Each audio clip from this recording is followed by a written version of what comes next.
Caste, jati, jatigach, jangarna. These are some words that have become part of our political domain for some time now. Let me start by saying this. It is absolutely stupid to believe that someone deserves to be a shoemaker or a sweeper just because he is born into a particular family, into a particular caste. It is so inhuman to believe that you are somehow superior and someone else is somehow inferior to you because they were born into a lower caste and you were born into an upper caste. Right?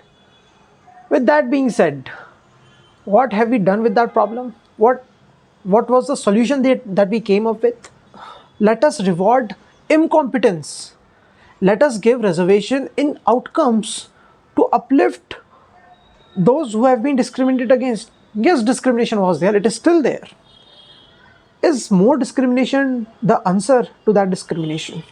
Because reservation and outcomes, according to me, is nothing but discrimination under guise. The moment you give legitimacy to reservation in outcomes, you are essentially inserting talent, skill, hard work, and competence. Someone scoring more marks will not get the job, and someone scoring less will get the job because his ancestors were arguably discriminated against in some time. That is not how it should work. We have no reservation in sports because we don't care about anything else but winning the match.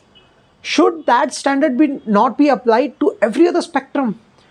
A doctor should be able to treat his patients. That is it. You have reservation in MBBS.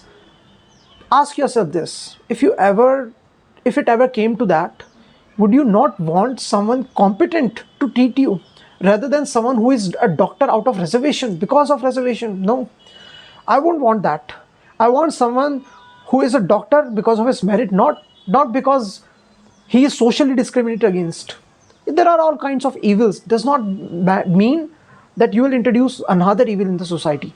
And yes, reservation in outcomes is a social evil because I, as a lower caste person, will know that even if I'm slightly less incompetent, I will I will be paid. I'll get the job.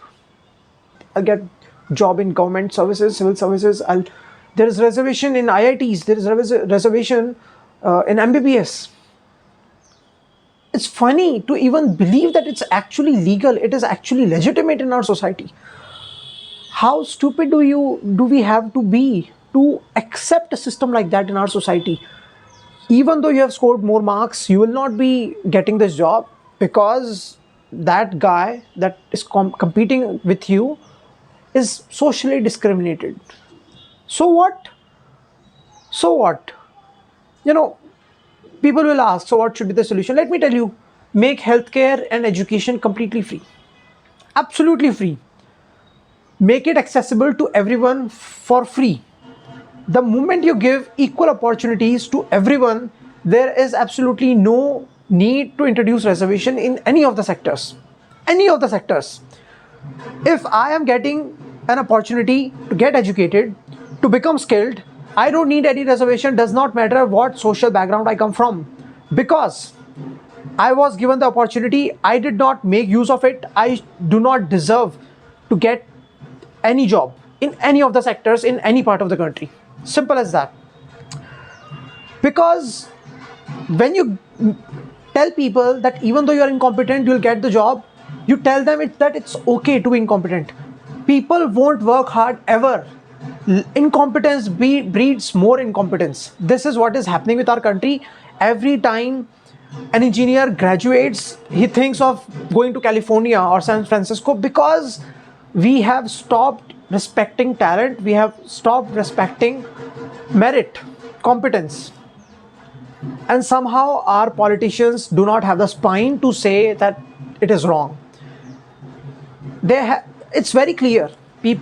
Our politicians cannot take a stand. The moment they even hint at removing reservation from our constitution or our government systems, there will be an outrage, and governments are scared of outrages. Why do you not have the spine to call it out? Just say it that it is wrong and that we will remove it. Say it. But you won't. You won't. I won't be surprised if people don't think that reservation is wrong for another 100 years, because this is what our society has become. Simple solution: make education free for everyone. And for those who cannot afford to, to even study for free, give them free food, take care of them. Give reservation in opportunities. Absolutely okay. But not in outcomes, because if I'm from general category, my children don't get reservation. Or let's say I am competing for an exam, I don't get reservation. Someone who is less competent than me will be hired. You think I'll be more acceptable of backward classes in my social domain? You think this will eradicate the discrimination, the caste based discrimination that is prevalent in our society? This will further deepen it. And people who once didn't want to identify with backward classes, they now want caste certificates saying that yes, we are backward, because they want reservation. This is not doing any good. This is only deepening this gap that we have between our societies, different communities of our societies. People will only hate each other more with a system like that. Simple solution: give everyone opportunity, give them reservation in opportunities. And the moment you make healthcare and education free, any kind of reservation in outcomes becomes obsolete. It's funny how we have become so used to this blatant discrimination. My only request to you all is, to everyone watching this, is respect merit and not someone's caste, someone's surname. No, don't think someone is inferior to you because they are from so-called backward classes. Don't think that you need some special treatment because you come from backward classes. It goes both ways. Start treating humans like humans and start respecting merit. Work hard and you'll be hired. I would be ashamed if I was hired because of my caste and not because of my hard work. I would literally be ashamed, and so should you be.